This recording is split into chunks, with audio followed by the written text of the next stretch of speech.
You, my friends, have the power to determine how your masterpiece will shape up and what it will look like. In July, I was told I had to do surgery, and within a couple of days, I had to get my mind in a place where I remember who I was, a child of God, made in His image and after His likeness, and that I was completely blessed.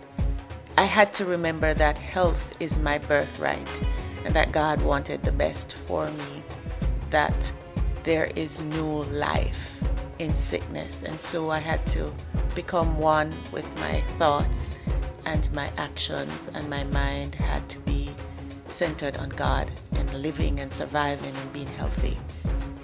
I did surgery to remove fibroids that were growing inside of me. They were there for a number of years, but they started growing bigger, and they prevented me from doing a lot of things like running. I would actually feel them moving about because they were getting uncomfortable.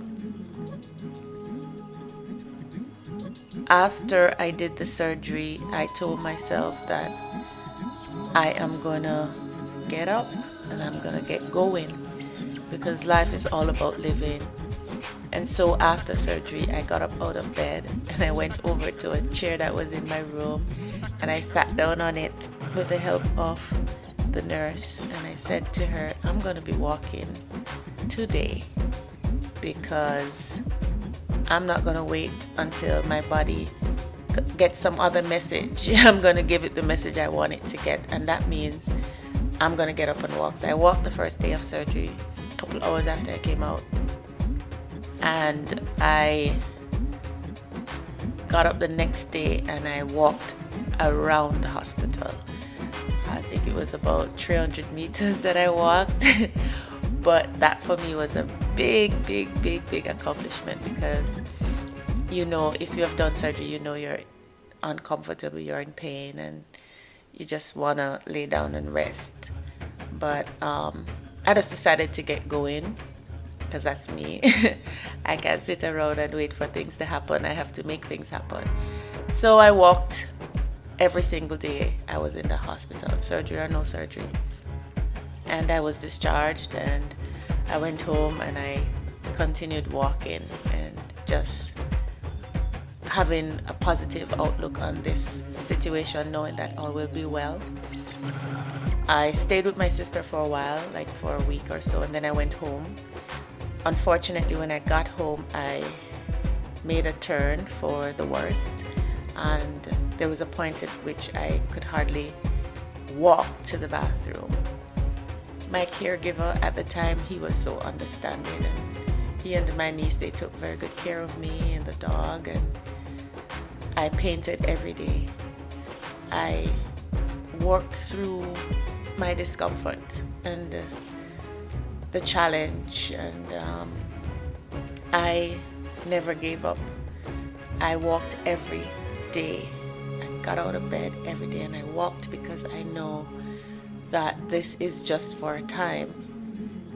And so, having recovered, and it was like about just 2 months after, I decided that I was going to start exercising, because the doctor said it was okay, and I decided that, well, if it's okay, then I'm gonna do it. And I went to Emancipation Park and I started walking, and I started out slowly, and then after a couple of weeks I got into the groove of things, and I realized that I was going faster and faster and faster. Now, I was never a walker. I like to run. I've always ran, and I enjoy running 5Ks and 10Ks. When I started looking at the pace at which I was walking, I realized that I was moving fast. So I called up Nordia, who is the head of the steppers, who is Mama Stepper, and I said, Nordia, you know, I think I am gonna sign up for a walk race, because I think I can walk. And she said, yes, of course, you know, you can do anything you want, Shawn, you know you. I'm gonna sign you up. She signed me up for the race.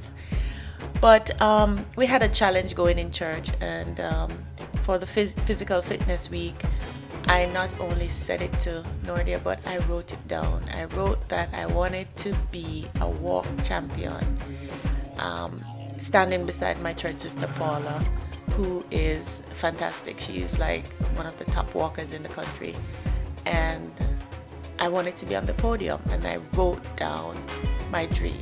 I wrote it down and I committed to it.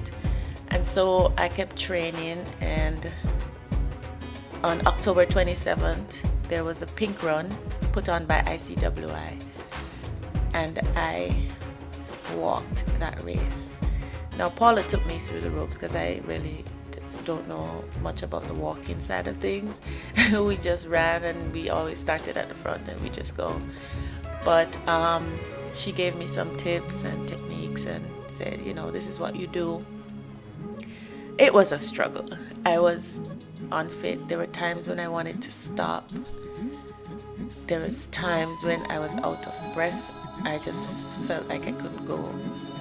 But I just reminded myself of who I am. And I just kept going, and I walked as hard as I could.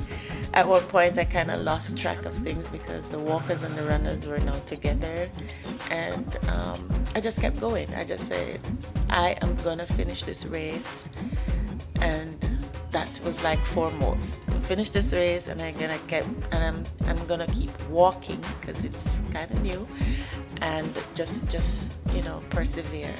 And I did. I kept walking, and I finished the race, and I was really excited. I was tired, but I was really happy that I was able to do that. And so my teammates, they celebrated me. They just were so supportive. And then it came time for the awards, and when they announced that I was second place in the race, I started crying. I started crying because I knew where I was coming from, and I knew what I've been through, and I knew what it took to get me to that place. It took perseverance. It took guts, stamina, determination. It took a clear mind and a clear vision of what I wanted.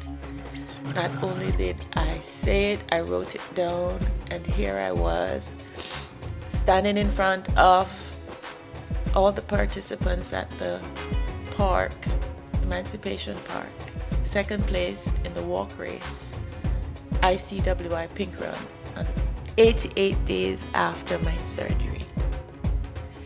So really and truly, the message is simple.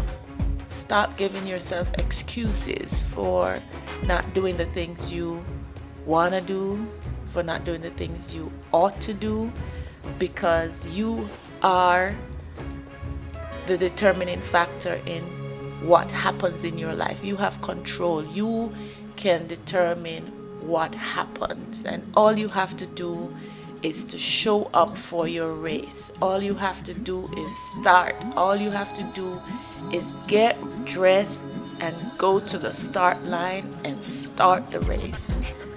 And yes, it is going to be hard, and yes, you are gonna stop sometimes, and yes, it's gonna be painful. But keep your eyes on the prize and stick to what you want. Stick to the vision that you have for your life, for your fitness goals. Stick to it and just keep going and going and going, because everything will come together at the appointed time. So I'm encouraging you today to just go out there this new millennium and just be and just do and just keep showing up for yourself.